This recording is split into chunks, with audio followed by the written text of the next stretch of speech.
욥기 17장 1절에서 3절입니다. 자, 우리 같이 보겠습니다. 내 호흡이 쇠잔하였고 내 날들이 다 되었으니 무덤이 나를 위하여 예비되었도다. 조롱하는 자들이 나와 함께 있지 아니하냐. 내 눈이 그들의 경록해 함을 보고 있지 아니하냐. 이제 놓아 주시고 주께서는 나의 보증이 되소서. 나와 함께 손을 마주칠 자가 누가 있겠나이까. 아멘. 이런 말이죠. 손뼉도 마주쳐야 소리가 난다고. 자기 마음을 알아주고 또 욥의 입장에 서서 이야기를 들어줄 사람이 누구입니까? 하나님만이 내 보증이 되어 주십시오. 이제 이렇게 17장에 이제 넘어가고 있습니다. 자, 오늘은 여러분들과 함께 17장에 이제 와서 여전히 욥이 이제 답변을 하고 있는 내용 속에서 우리가 하나님 앞에 여러 깊고 깊은 훈련을 받고 가는 과정 속에서 이 욥의 말들을 들어보면 이런 말들이 나올 만큼이나 우리가 하나님 앞에 이렇게 짙고 깊은 훈련이라는 과정을 지나가는구나 라는 것을 우리가 이해하게 되는 것인데요. 욥의 이야기들을 쭉 들어보면 참 보통 상황들이 아니라는 것을 우리가 이해할 수가 있는데요. 오늘 17장에는 좀 더 16장에서 했던 것보다 이제 좀 더 속의 마음을 이렇게 쏟아놓는 그 내용들이 17장의 욥의 마음을 표현해주고 있는데요. 자, 16장에 가서는 이제 욥이 하나님께서는 내 마음을 아시는 하나님은 하늘에 계신다라고 참 멋진 신앙 고백을 했습니다. 그러면 이제 17장에 가서는 우리는 이렇게 기대하잖아요. 야, 이렇게 신앙 고백을 할 정도면 이제 17장에는 뭔가 신앙 고백에 대한 깊은 정말 마치 초연한 이 친구들의 이런 말에 마음이 좌우지되지도 않고 하나님 앞에 굳건한 그런 모습을 가지고 하나님 앞에 서 있는 욥을 좀 볼 수 없을까라고 기대를 하겠지만 뜻밖의 전혀 다른 이야기들을 하고 있는 것을 우리가 볼 수가 있는데요. 오늘 여기서 금방 읽었던 본문을 한번 관찰을 해보면 내 호흡이 쇠잔했다. 내 날들이 다 되었다. 무덤이 나를 위하여 예비되었다. 이게 무슨 말이죠? 죽음을 생각하고 있다는 것입니다. 너무너무 힘드니까 이제 죽음을 생각하는 이야기들이겠죠. 왜 이렇게 욥은 친구들의 말을 듣고 난 이후에 이렇게 마치 죽음까지 생각할 만큼이나 고통스러울까요? 사실 욥이 앞에서 재산을 잃어버리고 자기 몸에 그러니까 악창이 나고 그 다음에 자녀들이 죽고 또 부인도 떠나가고 그때 한번 하나님 차라리 죽는 것이 낫습니다 라는 말을 했습니다. 우리가 생각할 때는 이거보다 더 큰 고통이 없을 것 같잖아, 그죠? 여러분들 한번 여러분의 일생 속에서 가족이 떠나가고 그 다음에 내 몸은 병들어서 그야말로 만신창이가 됐고 재산은 다 잃어버리고 이 정도 되면 욥이 그런 말을 하는 거 이해가 가죠. 그런 말 안 하는 게 이상할 정도지 않습니까? 그런데 이제 친구들은 사실은 욥에게는 가족은 아니잖아요. 제3자들 아니겠어요? 그런데 이 욥 친구들에게 이런 말을 듣고 욥이 내 생명을 다했다. 이렇게 이제 죽음을 생각하고 있을 만큼인가라는 부분을 우리가 한번 생각해 볼 필요가 있다는 것이죠. 앞에 잃어버렸을 때는 이해가 갈 수 있겠지만 친구들의 이런 말 때문에 욥이 앞에서 마치 하나님 내 생명을 걷어가십시오. 라고 고백하는 것과 같은 고백들이거든요. 내 호흡이 세잔했고 무덤이 나를 위해서 예비되었다 라는 말은 왜 이런 말을 할까요? 여러분, 바로 친구들의 이 권면들이 모욕과 조롱으로 들리기 때문에 그런 것입니다. 여러분, 이제 가끔씩 우리가 그런 뉴스들을 접하게 되는데, 연예인들이 댓글 때문에 자살하고 그런 뉴스들을 우리가 가끔씩 보지 않습니까? 그게 얼마나 모욕적이면 그걸 실제 그렇게 옮길까라는 생각이 들지 않겠습니까? 근데 이제 집요하게 이렇게 모욕을 계속하고 조롱을 하면 이해가 갑디다. 이해가 갑디다. 이게 보통 일이 아닌 거거든요. 그래서 오늘 이제 이 부분을 여러분들 이게 성경이 이런 이야기들을 하고 있다는 걸 사실 우리가 잘 못 볼 수가 있는데 이게 보입디다. 그래서 오늘 이걸 여러분들과 정리를 해보려고 하는 것입니다. 혹시나 여러분이 인생 속에서 이런 경험들이 있었더라면 오늘 이야기에 좀 관심을 가지고 이런 거구나 하고 우리가 한번 살펴 정리를 하고, 그리고 여러분들이 오늘 하나님이 주신 답으로 이렇게 참 힘을 얻고 아주 당당하게 좀 일어섰으면 하는 기대하는 마음으로 오늘 17장을 한번 살펴보려고 하는 것입니다. 자, 오늘 여기 이제 17장에는 이제 16장에 있는 믿음의 고백이 회복으로 이어지는 것이 아니라 어둠을 통과해야 하는 현실을 이제 믿음으로 사는 것이라고 우리에게 알려주고 싶은 겁니다. 자, 이런 상황 속에서 내가 믿음 신앙 고백을 하면 끝이 아니라 그 신앙 고백이 어두운 이 현실을, 그러니까 친구들과 이 맞닥뜨린 이 상황들을 지나가야 한다. 그게 믿음이다라고 하나님은 이제 우리에게 소개해주고 싶은 겁니다. 연예인들은 신앙도 없고 하나님을 모르니까 그 모욕감에 수치심에 결국은 정말 하지 말아야 될 선택을 했지만, 믿음의 사람들은 이걸 앞에 있는 16장에 하나님, 나의 증인은 하나님만이 아신다라는 이 믿음으로 이런 현실들을 극복해 나가는 것, 그것이 신앙이다, 믿음이다, 이렇게 우리에게 말하고 싶은 것이 이제 17장이 우리에게 전달해 주고자 하는 메시지의 핵심이죠. 현실적으로 가면 우리가 이런 말이 되는데, 욥이 숨을 쉬고 인내하는 힘은 지금 자신의 고통을 하나님만이 알고 있다라는 것이 욥에게는 유일한 믿음이라는 거예요. 누구도 사람이 알아주는 게 아니라 하나님만이 나를 알고 있다라는 것이, 그러니까 사람들이 이런 말들을 하든 저런 말들을 하든지 그걸 넘어갈 수 있는 에너지가 하나님은 아신다. 사실 이 믿음이 없으면, 하나님은 내 마음을 아신다라는 이게 없으면 우리 사람들은 아마 옆에서, 이게 멀리서도 아니고 앞에서 면전에서 이 말들이 너무 험악하지 않습니까? 그러니까 이런 말들을 듣고 있으면 아마도 내 생각엔 사람들이 이게 정신적으로 이거는 보통 충격이 아닐 거예요. 이게 견뎌내는 게 참 이상할 정도거든요. 근데 이 믿음 없이는 욥이 이걸 지나갈 수가 없는 거예요. 그래서 하나님이 그까지 끌어올려서 지나가게 하는 것이지 않습니까? 그러니까 현실적으로는 욥에게는 친구들의 조롱, 그다음에 개인적인 파산, 육체적인 질병, 이런 상태를 보면서, 자, 잘 봐요.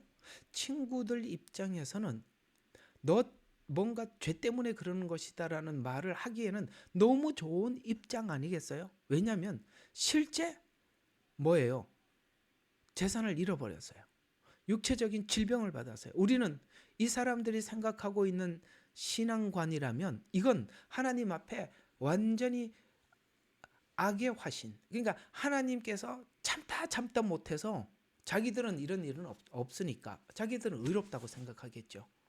그러나 욥에게 이런 일이 닥치는 걸 바라보면서 자기들의 신앙관이 그러니까 정말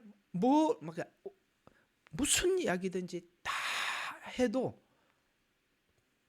자기들의 말에는 아무런 양심의 가책이 없는 거예요. 왜냐하면 하나님 잘못한 자들에게 이런 심판을 내리시는데 실제 이런 걸 당하고 있는 그 당사자 앞에서야 얼마나 말하기가 좋겠어요.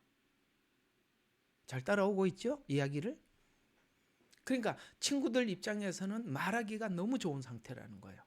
그러나 욥이 견디기 힘든 것은 자신의 육체적인 질병보다 정말 고통스러운 것은 친구들의 조롱입니다.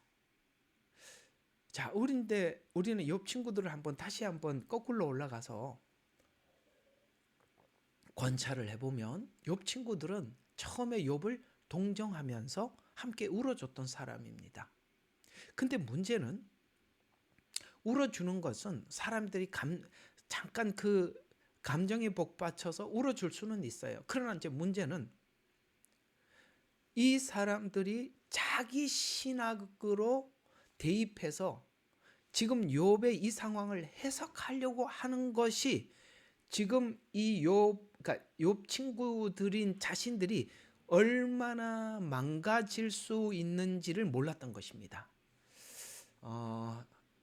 여러분, 어디서 내가 한번 이걸 본 적이 있는데요. 이 문화혁명을 할 때 중국의 그 아버지 같은 사람들 옆에 그냥 그 옆집 아저씨들을 사람들이 죽창으로 찔러 죽이거든요. 북한이 지금 저렇게 될 때 자기 부모들을 고발을 하고 실제 자녀들이 뭡니까? 아버지 어머니 앞에 이렇게 비판을 하게 하고 또 죽이기도 하고 러시아 혁명이 그랬었습니다. 독일이 유대인들을 그랬었죠. 근데 이제 보통 이제 심리학적으로 접근을 해보면 그렇대요. 아무리 적이라도 사람이 사람에게 총을 겨누고, 그러니까 보통 사람들이 사람이 사람에게 총을 겨누고 총을 쏠 수 있냐? 그건 어렵답니다. 이게 못하는 일이랍니다. 인간이 인간에게 여러분 총을 쏠 수 있다고, 칼을 찌를 수 있다고 생각합니까? 눈이 이렇게 멀쩡하게 앞에 이렇게 사람이 보이는, 못한대요. 근데 그게 뭐가 그렇게 할 수 있냐면은 여러분 아세요? 북한이나 중국이나 러시아가 누구 이름으로 한지 아십니까? 예, 당의 이름으로 했던 겁니다. 당, 공산당의 이름으로. 그러니까 그 당의 이름으로 하기 때문에 자기의 양심의 가책이 없는 거죠. 독일의 장교들이 유태인들 가스실에 집어넣을 때 같은 인간이잖아요. 그 같이 이렇게 눈을 이렇게 바라보고 그 사람이 어떻게 사람에게 그렇게 할 수 있겠어요? 왜 그런지 아십니까? 예, 옛날에 루터가 쓴 유대인들에 대한 책이 있어요. 반유대 정서. 그 책을 보고 그들은 그걸 정당화했답니다. 이게 무슨 이야기라는? 여러분 혹시 이걸 보신 적이 있는지 잘 모르겠습니다만, 우리나라에도 어떤 일이 있었죠? 일제치하의 신사참배에 대해서 우리 대부분 교회가 신사참배는 죄가 아니다고 가결을 했습니다. 혹시 알고 있나요? 네, 가결을 했습니다. 근데 그 가결을 했을 때 무슨 이름으로 한지 아십니까? 신학이라는 이름으로 이건 죄가 아니다라고 했습니다.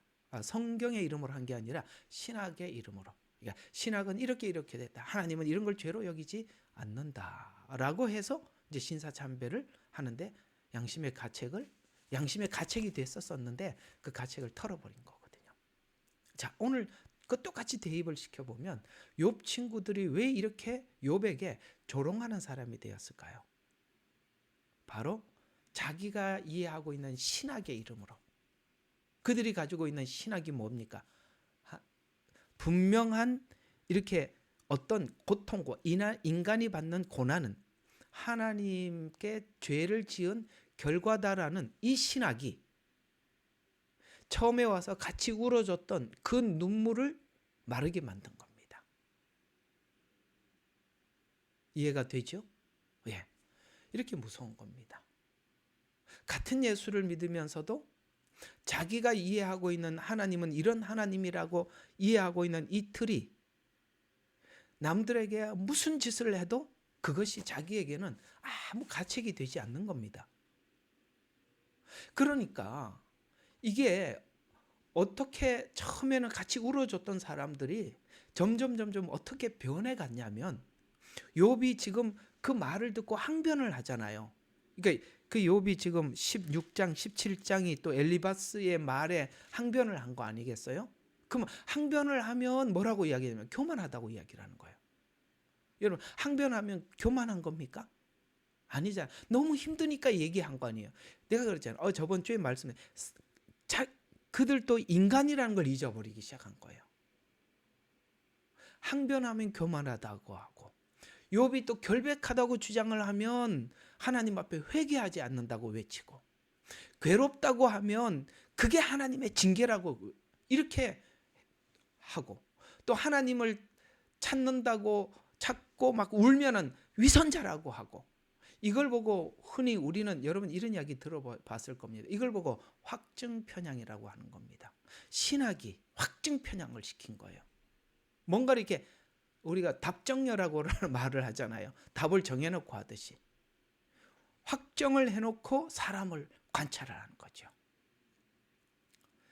이렇게 잘못된 신학의 오류로 신학이 양심의 소리를 듣지 못하게 만들고 이로 인해서 확증 편향과 피해자의 비난이 결합한 세계관을 가지게 된 확증 편향. 또 하나는 뭐예요? 피해자들, 이 사람들에게 욥같이 이런 사람들은 하나님 앞에 벌받아 마땅하다라는 이런 비난이 결합된 세계관을 가지게 되면 저번 주에 여러분들에게 말씀드렸던 주제 기억하십니까? 공감이었습니다. 그러면 뭐가 없어지기 시작하냐면 사람에 대한 애틋한 마음, 쉽게 말해서 공감이 없어지는 것입니다. 오늘 이야기 한번 듣고 나중에 또 이게 음성으로 한 번 더 정리를 하시면 좋을 겁니다. 공감이 없어지는 겁니다. 왜? 그렇잖아요. 내가 그러잖아요. 전쟁 중에 사람이 같은 눈을 보고 총을 쏠 수가 없고 칼을 찌를 수가 없어요. 근데 당의 이름으로는 되는 거예요. 신학의 이름으로도 되는 거예요. 무서운 겁니다. 그래서 하나님이 공감을 중요시 여기는 이유도 예수님이 성육신하는 것도 우리를 위해서 공감하기 위해서 오신 거예요. 그래서 실제 우리를 바라보시고 죽은 나사로, 인간이 선악과를 먹고 죽을 수밖에 없는 그 나사로를 보고 눈물을 흘리시고 그 다음에 뭡니까? 피곤하시고 인간이 죽음 앞에 두려워하는 이 두려움을 느끼시고 바로 이것이 공감이거든요. 예수님께서 사도들을 세울 때도 베드로에게 저주하면서 부인하게 만들어서 사도들의 그 실패를 통해서 양떼들의 약함들을 그 부족함을 공감하기 위해서 그걸 겪게 만드신 거죠. 쉽게 말해서 이렇게 되는 겁니다. 공감을 잊어버리면 마치 자기가 모든 것을 감독할 수 있는 감독자가 될 수 있다라는 느낌을 받게 되는 것입니다.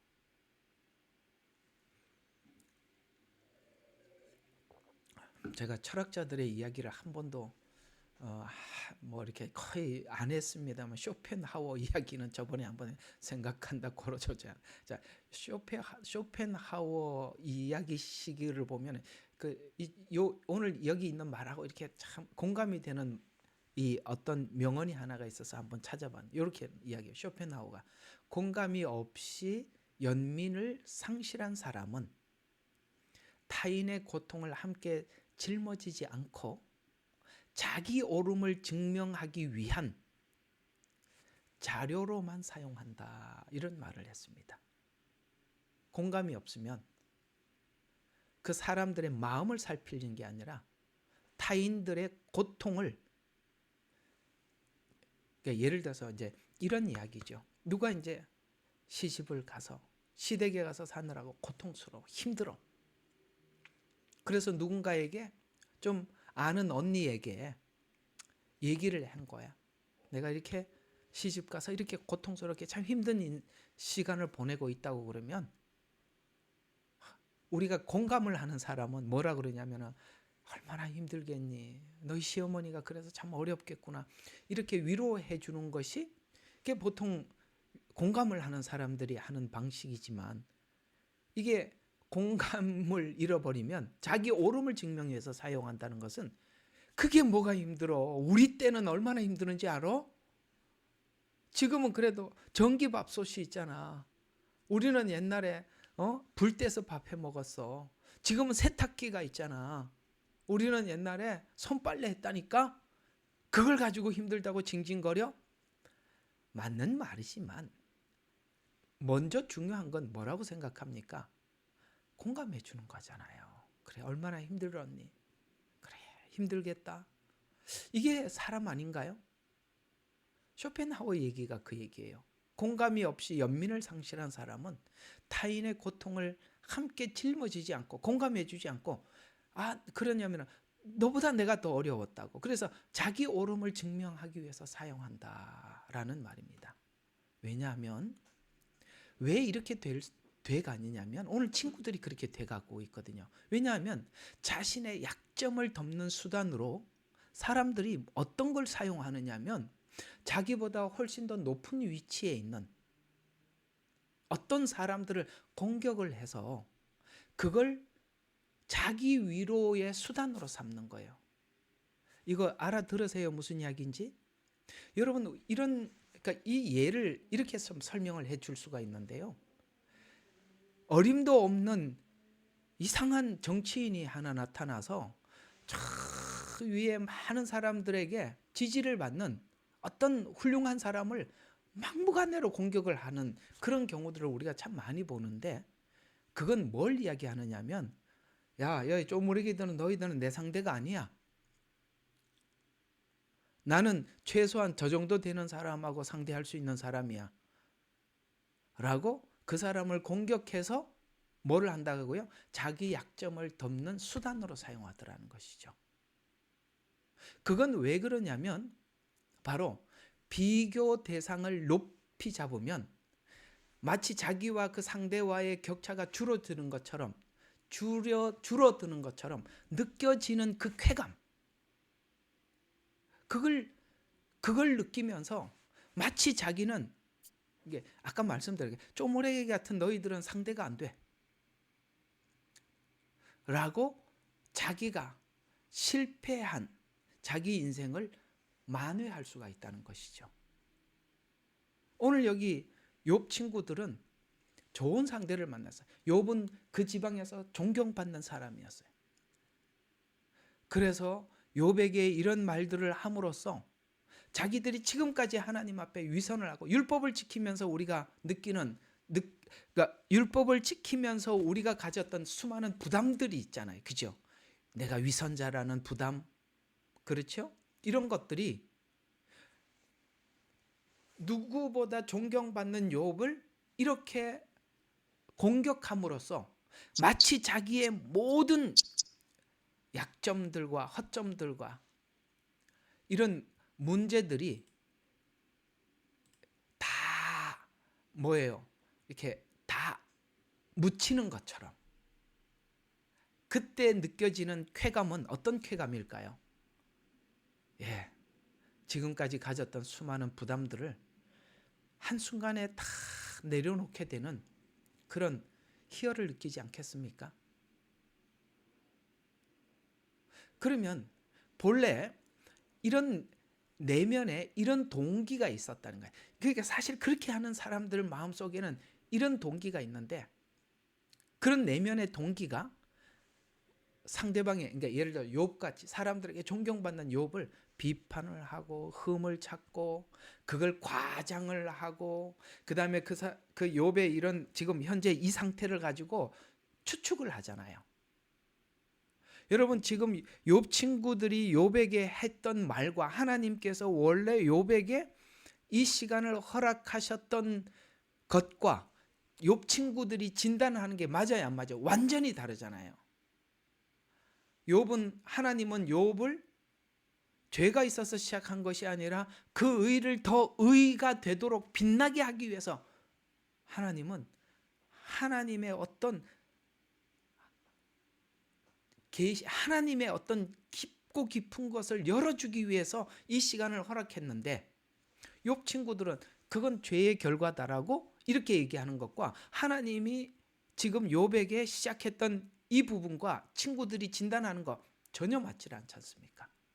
그건 분명히 욥 친구들이 틀렸으니까 욥 친구들은 끊임없이 욥을 비판하는데, 흠을 찾는데, 그 다음에 모든 이 상황들을 과장을 하고 네가 이렇게 됐기 때문에 그렇다라고 아까 말하는 자기들의 어떤 신학, 그걸 가지고 끼워 맞춰서 추측을 하고, 그리고 욥이 힘들다고 자기 이야기를 토로하면 그걸 뭡니까? 욥의 인신 공격, 그러니까 인신을 공격하듯이 인격을 공격을 하고, 그리고 이것이 욥의 인격이라고 규정을 해버리죠. 그래서 이건 왜 이렇게 하느냐면, 실상은 그 친구들 안에 속에 있는 열등감이나 불안을 조절하는 수단으로 자기 열등감을 조절하는 수단으로 사용하더라. 왜 그럴까요?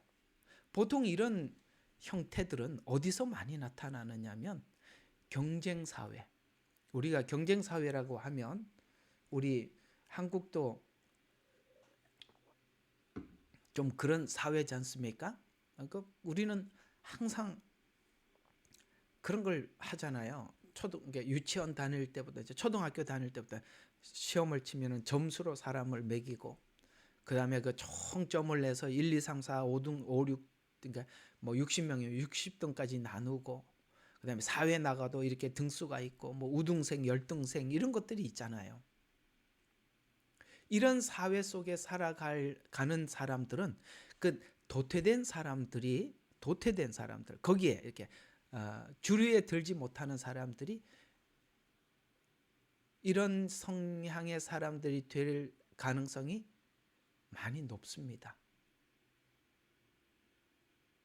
여러분들은 그걸 이해하실지 잘 모르겠습니다만, 중국이라는 나라는 사회주의 국가예요. 한국은 민주주의 국가면서도 개인의 어떤 실력과 자기가 노력을 해서 자기 인생을 자기 스스로 책임을 져야 돼요. 그러나 사회주의나 공산주의는 우리 한국처럼 그렇지는 않아요. 그래서 북한은 가장 평등한 국가라고 이야기를 하죠. 모두에게 배급을 해주니까 그러니까 등수 이런 데 별로 이렇게 연연하지 않아도 됩니다. 우리 비교를 많이 하는 이런 사회 형태 속에서 도태된 사람들에게 나타나는 증상들, 오늘 여기 욥 친구들과 같이 이렇게 동정심을 잃어버리고, 그 다음에 자기의 그 실패를 만회하고 뭐 이런 것들이겠죠.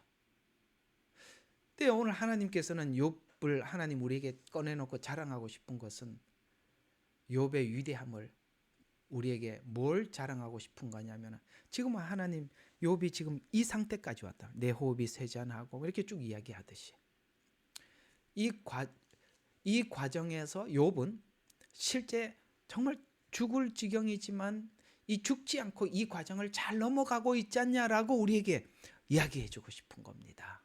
왜 욥이 이 과정을 넘어갈 수 있다? 하나님은 아신다는 거. 그거 하나 때문에 욥은 이 과정을 그냥 지나갈 수가 있었던 거예요. 이게 바로 믿음 있는 사람. 저는 그래서 우리 신앙인들은 우리 신앙인들이 하나님을 믿는 믿음의 그 위대함은 뭐냐면, 사람들이 아까 말했어요. 연예인들은 사람들인데 그런 수모를 당하고 어딜 가도 막 환호하고 박수를 치고, 그런데 익숙하다가 누군가가 막 말할 수 없는 모욕과 비방을 하면 이 두 간격이 너무 차이가 많잖아요. 어디 가서는 환영의 박수를 받고 여기 와서는 너무나도 모독적인 말을 들으면 이 간격을 도저히 자기 스스로 이게 멘탈이 나가서 그걸 견딜 수가 없어서 자살을 하는 거거든요. 그러나 우리 신앙의 사람들은 왜 그걸 넘어갈 수가 있을까요? 예, 그렇습니다. 아까 말씀드린 욥이 왜 넘어갔다고요? 하나님은 아신다는 거죠. 이 부분이 세상 사람들과 분명히 다른 선이라는 겁니다. 그래서 하나님이 왜 이 지점까지 끌고 왔느냐 이거죠. 욥을 왜 오늘 여기 17절 이거 여러분 이거 그냥 쓱 지나가는 이야기야. 내 호흡이 쇠잔하였고 내 날들이 다 되었고 무덤이 나를 위해서 예비되었도다. 여러분 이 말을 해야 될 만큼이나 고통스럽다는 거예요. 지금 어디까지 왔어요? 죽음의 자리까지 왔다. 하나님이 일부러 여기까지 몰고 온 겁니다.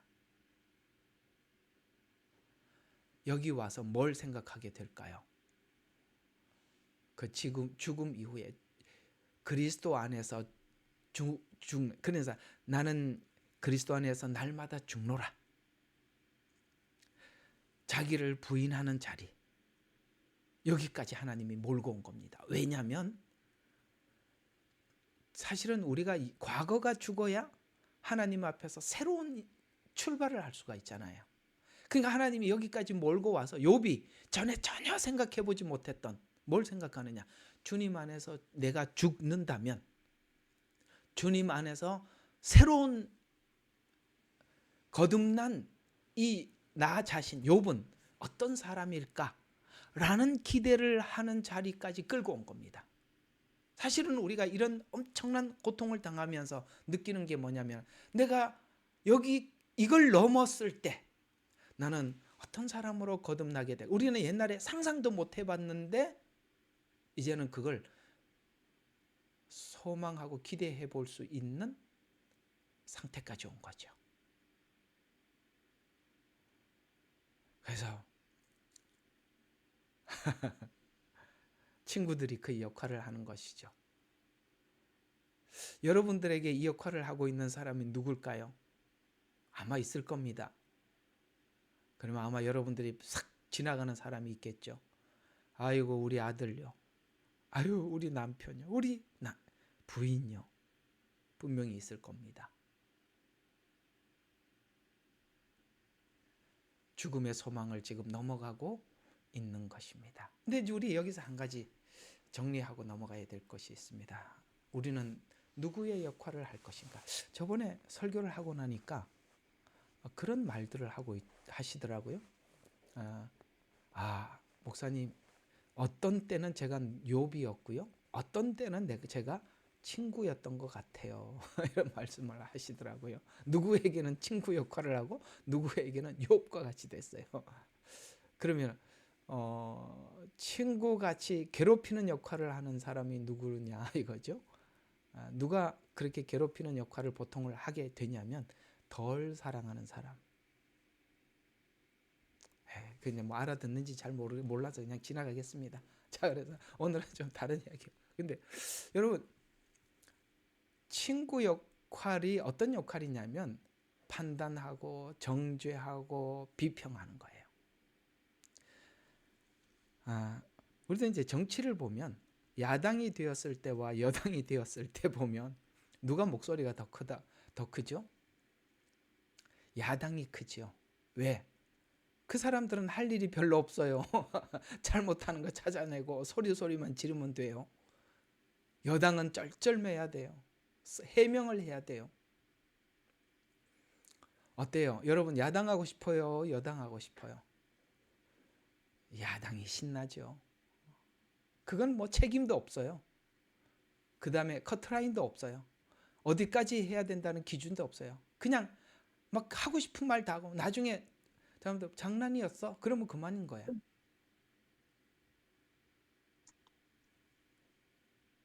그래서 지금 친구들은 정말 너무 신났어요. 가뜩이나 자기 마음에 부담이 있는 거. 사람들한테 존경받던 의인이었던 욥을 막 해대면서 나는 마치 그렇게 하고 나면 어떤 생각이 드냐면 나는 마치 굉장히 의로운 사람으로 여겨지거든요. 이해가 가요? 누가 굉장히 존경받는 사람을 막 공격을 하면 나는 그보다 더 의롭기 때문에 공격하는 거 아니겠어요? 근데 이게 이제 친구가 3명이라는 거야. 그 셋이 이야기가 좀 다르면 자중하겠는데 그 셋이 이야기가 똑같아. 얼마나 신나요? 내가 소발이 한마디 했더니 빌닷도 거기다 더 세게 하고 엘리바스가 한 방 먹이고 그 다음에 또 나와서 한 방 하고 또 한 방 하니까 너무너무 신나는 거예요. 요즘으로 표현하자면 마음껏 비평을 했는데 정죄했는데 댓글까지 달아주니 자기가 얼마나 의롭겠어요. 그리고 옆에 있는 친구들이 동조를 해주면 어떤 생각이 드느냐면 와, 이거 하나님이 기뻐하는 일이다. 왜? 친구들도 내 말이 맞다고 해주잖아. 그러니 욥은 죽을 지경이죠. 그래서 어디까지 죽을 지경인가를 오늘 이제 호흡이 쇠잔했다. 내 날들이 다 되었다. 무덤이 나를 위해서 예비되었다라는 말은 이런 이야기가 되는데요. 내 호흡이 쇠잔했다는 말은 내 육체와 정신의 상태가 완전히 그 뭐라고 해야 되나 아주 이제 고갈되었다는 거야. 여러분 이게요 사람한테 시달리고 나면요 정신적으로 완전히 사람이 피폐해져 가는 거예요. 아 그럽디다. 또 하나는 내 날들이 예비되었으니 이게 무슨 말이냐면 미래가 보이지 않는다는 거예요. 사람들이 이렇게 계속 이렇게 하면은 그냥 다 포기하고 싶은 거예요. 내 미래가 보이지 않는다. 무덤이 나를 위해서 예비되었다. 야 차라리 이렇게 사느니 죽는 게 낫다. 요 세 박자를 기억하세요. 하나는 육체적으로 정신적으로 피폐해져 간다. 그래서 사람이 병들어 가겠죠. 미래가 보이지 않으니까 지금 하던 모든 일을 내려놓고 싶겠죠. 그 다음에 나를 위하여 예비했다. 무덤이 이거 뭡니까? 차라리 이렇게 사느니 죽는 게 낫지 않냐. 이 세 박자 안 해보셨어요? 가까운 사람에게 받는 정죄, 무너지는 정신과 육체, 미래는 보이지 않고 죽음을 생각하는 바로 욥이 와 있는 자리가 딱 이 상태인데 지금 욥은 이렇게 생각하게 되는 거예요. 하나님, 나는 지금 이 상황을 이해하지도 못하겠습니다. 또 하나는 친구들도 나를 이해하지 못할 뿐만 아니라 나를 갖다 놓고 자기들이 우월하다고 자기들만 자랑합니다. 이때 더 답답한 게 뭐냐면 자기가 자기 상황을 이해하지 못하니까 욥도 이걸 설명을 할 수가 없는 거예요. 이해가 가요? 이게 보면 하나님이 왜 이러는지 좀 알면 설명이라도 하겠는데 본인도 모르겠다는 거예요. 그러니까 내가 내 자신도 설명을 할 수가 없어. 우리가 이렇게 봉착해 있다 보면 정말 하나님 왜 이러시는지 나도 지금 여기 왜 왔는지 어쩌다가 여기까지 이렇게까지 됐는지 내가 자기 자신을 설명할 수도 없어요. 또 하나님은 내가 어떤 삶을 살아왔는지 알면서도 침묵하신다는 거예요. 참 생각이 많아서 오늘 아멘할 여력이 없을 거예요. 그죠? 하나님이 얘들아 너희들 말 그렇지 않아. 내가 다 알아. 하고 하나님이 해명이라도 한마디 좀 해주면 다 게임이 끝날 텐데 하나님이 내가 어떻게 살았는지 알면서도 아무 말도 안 해주신다. 이 상태가 지금 욥에게는 죽음을 생각할 만큼 친구들의 말은 욥에게 고통이었다는 거예요. 친구들의 말은 이 말을 듣고도 지금 그 힘들다고 이야기를 지금 하고 있잖아요. 호흡이 세잔하고 이렇게 말을 했는데도 아랑곳하지 않고 신나서 점점 더 해가고 있다는 거예요.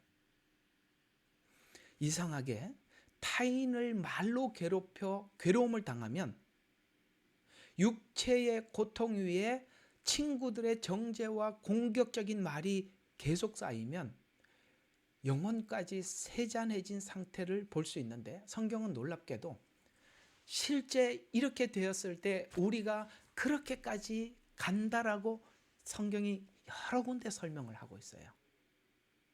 참 성경이 놀랍지요?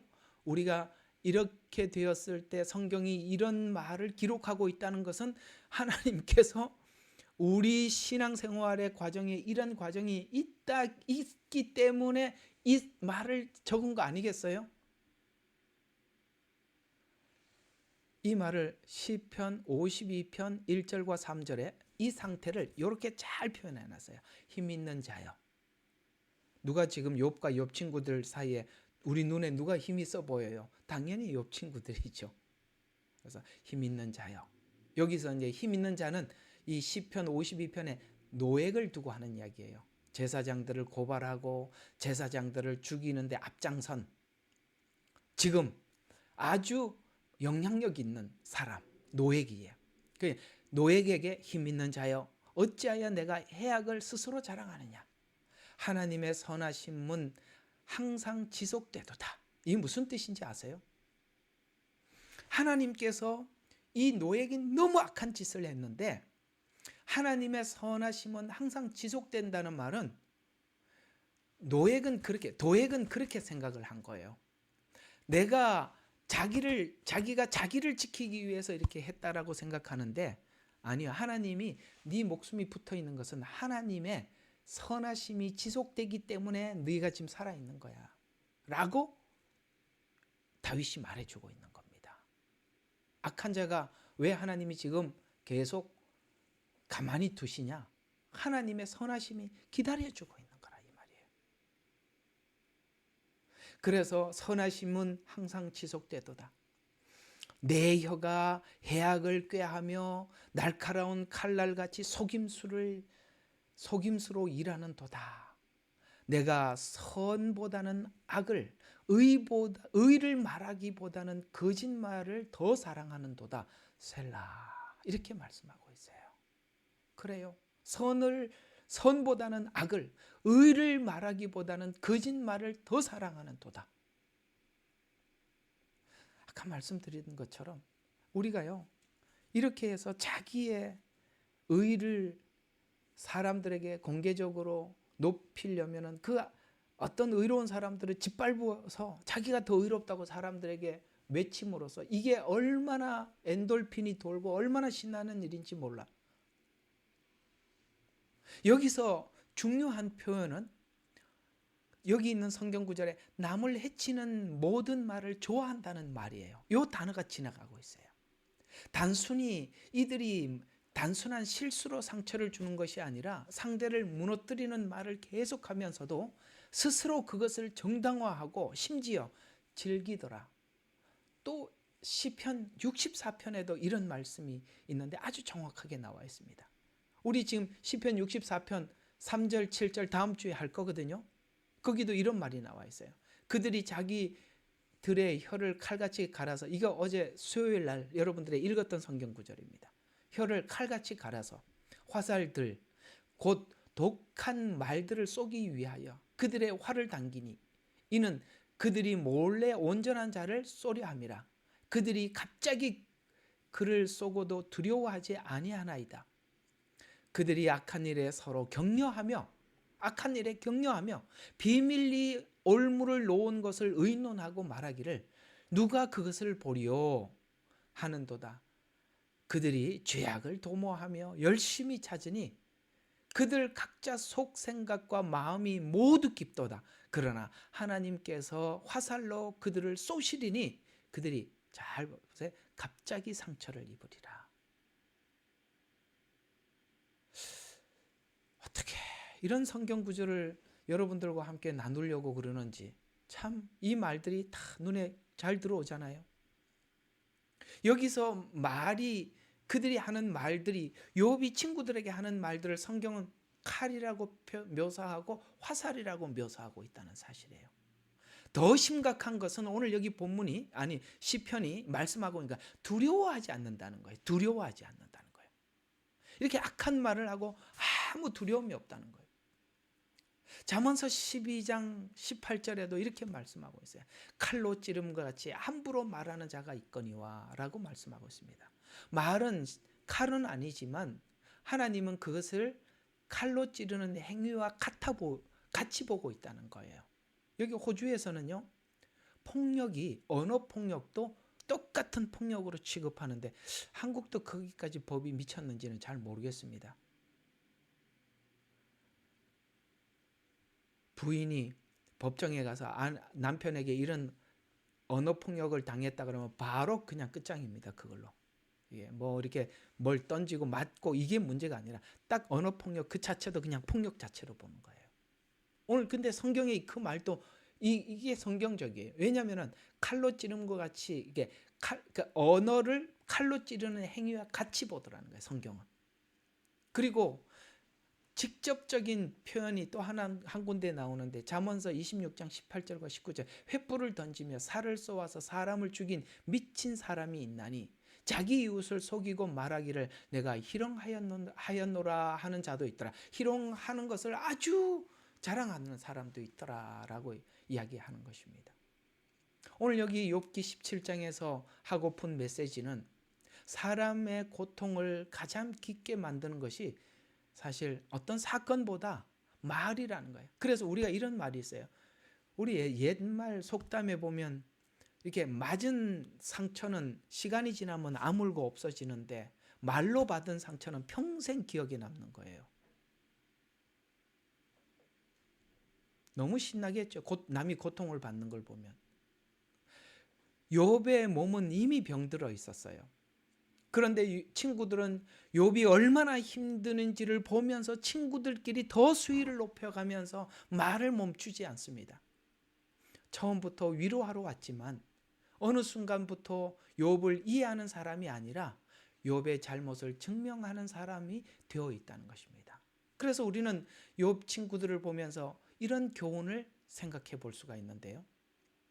우리는 참 이 부분을 조심해야 되는 것입니다. 우리가 항상 남들의 어떤 고통스러움과 문제를 보면서 그걸 보면서 자기 반성, 자기 거울로 보지 않으면 처음에는 상대방의 잘못을 지적할 수 하는 단계에서 넘어서서 그 다음에 뭔가 해명을 하고 변명을 하면 틀렸다고 증명하려고 하고 그 다음에는 내가 옳다고 증명해 들어가게 되면 그렇게 되면 상대가 막 무너지고 고통스러워도 멈추지 않게 되더라는 거예요. 그건 뭐냐? 자기의예요. 그게 교만이라는 거예요. 욥의 친구들에게 지금 바로 그런 증상들이 나타나고 있어요. 그래서 욥은 지금 내 호흡이 세잔하였고 무덤이 나를 위해서 준비했다라고 할 만큼 친구들에게 외치는데 논쟁은 끝나지 않아요. 그래서 우리는 우리 모든 성도들에게 오늘 이 친구들을 바라보면서 이렇게 적용할 수가 있는데 상대가 아파하는 것을 보면서도 내가 계속 말을 하고 싶다면 그때부터는 우리는 진리를 위한 말인지 내 감정을 위한 말인지 점검해야 돼. 나중에는 진리는 하나도 없고 자기 감정만 표현하는 것이죠. 말이 진리가 되려면 진리를 목적하는 말을 전달하기 시작했다면 사랑은 상대가 아파하면 말을 멈추지만 교만은 상대가 무너질 때까지 말을 계속하는 겁니다. 그게 교만이라는 거예요. 말을 할 수 있어요. 그러나 사랑은 사랑 없으면 소용이 없고 아무것도 아닌 거예요. 천사의 말을 하더라도 지금 이제 친구들의 말은 천사의 말도 아니고 너무 독한 말이잖아요. 천사의 말도 그렇다는 거예요. 타인을 비방하는 데 익숙해져 가면 그것이 마치 하나님의 일이라고 생각을 하면 요한복음 16장 2절에 보면 너희를 죽이는 자가 생각하기를 이것이 하나님을 섬기는 일이라 생각하는 정말 그렇게 생각들을 하더라고요. 이것이 하나님을 섬기는 일이라 생각하면 비방이 반복되면 습관이 되고 습관이 신념이 되고 신념이 정당화되면 종교성을 거기다가 하나님이 기뻐하신다는 종교성까지 입어버리면 이것이 마치 하나님의 일이라 생각을 하면서 평생 그 짓 하고 사는 거예요. 왜 그런 일만 하고 다니는지 모르겠어요. 그런 사람들의 말에는 자기 말이 맞는가 타인에게 물어보지 않아요. 자기 말이 옳다고 얘기하는 사람들만 모으는 거죠. 욥의 친구들 사이에는 서로가 자기의 말을 정당한 것인지 반성하는 태도를 단 한 번도 가져본 적이 욥기에 한 번도 없다라는 거예요. 그리스도의 사랑을 가지고 말을 하면 이 말을 하나님께서 내게 하라고 하셨는가 물어봐야 돼요. 만약에 하나님께 물어봤는데 하나님이 하라고 했다면 그건 귀신 들린 자입니다. 정확하게 표현하면 귀신 들린 거예요. 귀신 들린 걸 제가 많이 봤거든요. 그리고 근데 이 말에는 사랑과 긍휼이 있는가? 하나님의 말에는요, 사랑이 있고 긍휼이, 그게 책망이라도 듣는 사람이 알아요. 아, 그거는 사랑의 메시지구나. 거기에다가 긍휼을 담은 메시지구나. 듣는 사람이 알아요. 영적으로 느끼게 돼 있단 말이에요. 이 말의 목적이 사람을 회복시키기 위한 것인가, 무너뜨리기 위한 것인가? 어떻습니까? 우리가 이 세 가지 진단을 놓고 봤을 때 하나님이 정말 하라고 했는가? 거기에 정말 하나님의 사랑과 긍휼을 담고 하는 건가? 정말 저 사람을 회복시키기 위한 말인가? 야고보서에서 이 말을 이렇게 정확하게 지적을 하고 있는데요. 야고보서 3장 10절에 보면 한 입에서 찬송과 저주가 나오는도다. 내 형제들아 이것이 마땅치 아니하노라. 하나님 앞에 나가서 찬양하고 복음 전도하고 이렇게 하다가 또 형제를 저주하고, 여러분 한 입에서 어떻게 찬송과 쓴물과 단물이 동시에 나냐면 그럴 수 없다는 거예요.